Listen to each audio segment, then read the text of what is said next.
Kagahapon sa buntag, Abril 8, 2025, nasikop sa mga otoridad ang usa ka lalaki atol sa drug buy-bust operation sa Purok 3, Barangay Magsaysay, Kidapawan City. Sakay sa puti nga van ang suspek ug mikanaog sa nisgutang lugar aron makikita sa iyang katransaksyon. Didto kini napalitan og gituohang illegal nga droga sa duha ka poser buyer nga operatiba sa Regional Drug Enforcement Unit 12.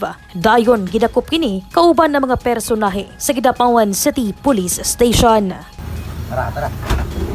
Giila sa mga pulis ang suspek nga si alias Borge, 27 anyos, residente sa Kilangan, Pagalungan, Maguindanao del Sur, nga usa ka high-value individual. Subay sa report, nakuha gikan kaniya ang duha ka pakete sa shabu nga gibana-banaang 343,400 pesos ang kantidad. Lakip na ang 1,000 pesos nga marked buy-bust money. Anaa karon sa kustodiya sa kapulisan ang dinakpan nga mag-atubang sa kasong paglapas sa Republic Act 9165 kon Comprehensive Dangerous Drugs Act of 2002.